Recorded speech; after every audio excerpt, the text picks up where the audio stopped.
Welcome back to another episode of Rock Boys Football. Dill, we've been saying this over the last 2 weeks. Like, once this Oregon Ducks program plays to the talent that they have on this roster, they're going to be a problem. And I took a lot of heat over the last couple of days, putting Oregon as high as I did in the top 25 in our Big Ten power rankings. That's because I know what this Oregon team can do. And I'm fired up because this Saturday afternoon, week 3, it took 2 weeks, but week 3, especially in that second half. Like, I think we saw the capability of this Oregon team, why they're a legit national title contender. And I think, the biggest storyline, and we've kind of talked about this over the last 2 weeks as well, the offensive line was, I wouldn't say in shambles, but it certainly wasn't playing to the level we expected over the last 2 weeks, night and day. I don't know what Alik Terry did. I think Nishad Stroder kind of being that guard and kind of having your same 5-man rotation throughout 4 quarters certainly helped. That's where it started. 0 sacks, only 2 tackles for loss, only took 3 penalties throughout the course of the game. We know Dillon Gabriel is a quarterback. We know he has the weapons on the outside. This offensive line just needed to play to their potential. That's exactly what they did. Want to get into what we saw from this Oregon team, what to expect moving forward. Now, before we get into it, as always, to the Oregon Duck fans, I think we've been waiting for this kind of performance for the last 2 weeks. Would love for you guys to let it fly in the comment section in terms of what you saw, what you're fired up about. If y'all do enjoy the content, consider subscribing to the channel. Dell, I'll give you the T-box here. What do we see from this Oregon team?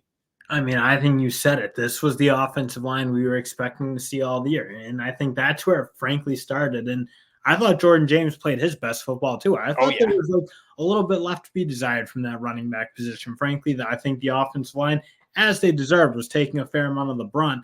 But I don't think the running backs are playing that as good as we probably would want to see. I thought the way Jordan James was running, very physical, downhill, that attacking style. And I think part of that was the play calling too. Yes. They were asking him to be more aggressive. They were running the ball in between the tackles more, being physical. And I think that physicality set the tone. It allowed them to settle in a little bit in the pass protection. And you kind of saw this offense look like it was looking like last year, where it was very on rhythm. The ball was not really touching the ground a whole lot. They weren't putting it in harm's way a whole lot, and they weren't taking penalties. And when they play that way, this team's going to be a huge problem for almost any defense. The biggest thing I kind of noticed was, and we talked about this right after the Boise State game, one of the biggest problems that at least we kind of noticed with this Oregon offense, specifically in the run game, is a lot of outside zone stuff, a lot of stuff outside of the tackle. Oregon was picking up a lot of holding penalties. And like, you look at this offensive line and say, this is an offensive line that is meant to mash people's faces in. We want to see more power concepts. We want to see more inside zone between the tackle type stuff. That's what you saw. Not only does it fit this Oregon offensive line, but it fits Jordan James too. Like, Jordan James wants to attack the line of scrimmage. I thought Jordan James had his best game. I thought the offensive line had its best game. And because of that, Dillon Gabriel had his best game as well. And they said, I mean, that passing attack looked like what I think we thought we were going to get all year, where they were getting the ball to pretty much every receiver. They were working a lot with the tight ends. I mean, Terrence Ferguson, obviously, he's such a steady rock for them in what he's doing. But again, the ball was getting spread across the field. Guys it felt like they had a lot of space to work with very consistently. And I think a lot of that, it emanated from that rushing attack, where teams, I think, really did have to sell out. And also, they weren't in bad spots. They weren't in those 30, 10, 30, 15, that type of position where it felt like they were living in for a while. A lot of Oregon fans were frustrated with the offensive play calling throughout the first 2 weeks, which, look, I get. And I think there was a little bit of an adjustment period in terms of Will Stein, Dillon Gabriel kind of getting to know each other and how they want this offense to look. But I think secondly, dude, it's hard to be an offensive play caller when you're looking at 2nd and 15 and 2nd and 20s throughout the game. Like, Oregon only took 3 penalties. They only faced 6 for third downs. Like, this was a team that was staying on schedule. And when it was third down, it was third and manageables. Having that whole playbook open, this is, at least in my opinion, what made this Oregon offense so special last year. Multidimensional. If you want to leave your 2 safeties high, they're going to make you pay in the run game. If you want to try to start playing the run, we can make you pay in the passing game.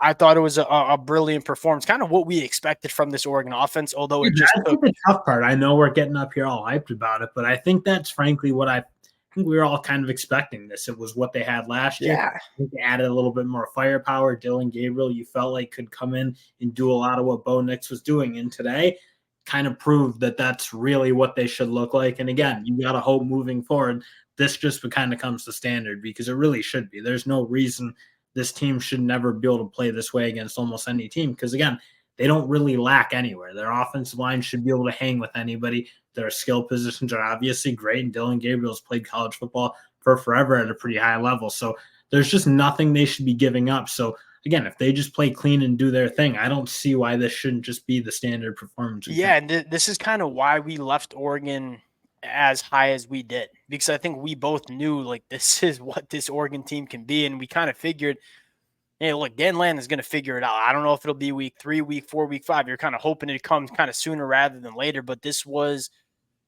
kind of the Oregon team that we expected to see in 2024. It's just nice to see happen in week 3. Again, the offensive line was brilliant, not only in the run game, but picking up the stunts, picking up the pressure package that Oregon State had. Dillon Gabriel extremely clean, and we kind of saw it. When Dillon Gabriel has time in the pocket to kind of go through his process, he's a surgeon. I mean, he missed one throw to Tez Johnson that probably should have been a walk-in touchdown to end a half. Outside of that, perfect. Dill, let's go to the defense. I want to start at the linebacker spot now. The defense was a little frustrating in the first half. I'll give McCoy from Oregon State some credit. Like, the kid's a playmaker, right? He's a guy that if you are not disciplined with your rush lanes, if you are not disciplined spying the quarterback, he is going to make you pay, and you saw him do that at times in the first half. Massive credit to Dan Lanning and Tosh Lupoy, because what they came out in the second half, kind of fixing the adjustments they needed to make. Dominant defensive performance in the second half for the Oregon Ducks. Yeah, and I thought that when they started to get a little bit more aggressive in the way they were playing McCoy, that's when it felt like they started to really make things happen. Agreed.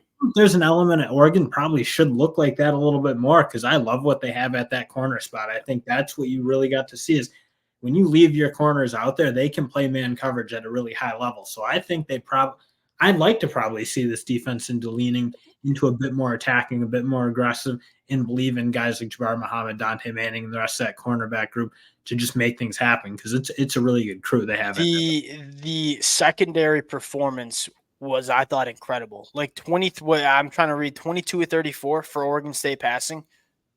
The completions they made, like, you just got to give some claps to Oregon. I mean, there were some high-level throws and some high-level catches from the Oregon State quarterback and pass catchers.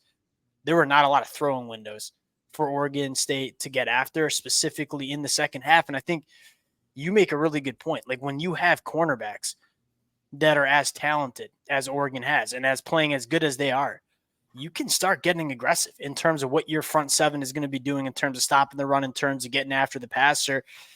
There were some personal shout outs. Let's start with Bryce Betcher. This kid's he combines it all. Like, I mean, the physicality, the speed in which he plays. Look, we wanted to see more difference making from this Oregon linebacker room heading into 2024. We're starting to get that, right? Bryce Betcher was not necessarily on our radar. Right? We did a lot talking about Justin Jacobs and Jeff Bossa, I would argue. And I know Jeff Bossa was kind of on a pitch snap or a pitch count, I guess you'd say, this afternoon. Bryce Betcher looks like an absolute guy. Devin Jackson continues to take steps. Like, yes, did he maybe blow a few assignments in the first half? Yeah, absolutely. I know why Dan Lanning continues. Their mentality's right. That was the thing that was standing out to me with Betcher and Jackson is they were flying around. They were playing, maybe they weren't going to the right place every single time, but they were playing really, really fast. And that has been something, again, it's not like Oregon's linebackers have been bad, but they haven't been really, really good, I don't think, for the past couple of years. I kind of look at the way Betcher was playing, the way Jackson was playing. Like, that's kind of the mentality you come to expect from the Dan Lanning linebackers, where it felt far more aggressive. It felt like they were playing a little bit faster. So I'm going to be really interested to see what they kind of do with that rotation moving forward, because it's going to be really, really hard to take Betcher off the field. And I know Jacobs and Bossa are good players, but Betcher has to be playing because he's better. He's like probably their best guy in man coverage.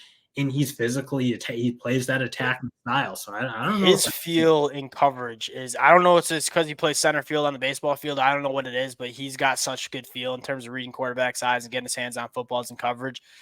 And then you look at Devin Jackson and say this, Like, I know there's some growing pains with Devin Jackson. Like Dan Lanning said it. Like we know he is an All-American caliber linebacker. We just got to get him running in the right direction as he continues to develop, and you're starting to see it click, right? You're starting to see it click. Once it fully clicks for Devin Jackson, that's one of the more talented line. He looks the part, like from a physical trait standpoint. Dill, we're going to dive a little bit more into the film later this week, but I think for both of us, I mean, obviously because I picked Oregon to win the Big Ten, we have very high standards for this Oregon team. It was very frustrating. Today they showed and proved why we have the high standards, because we're far too good of a team to play the way they played the past couple games. That's like very obvious. And it's just nice to be, because I felt like it just sucked talking about this team because it was only kind of negatives.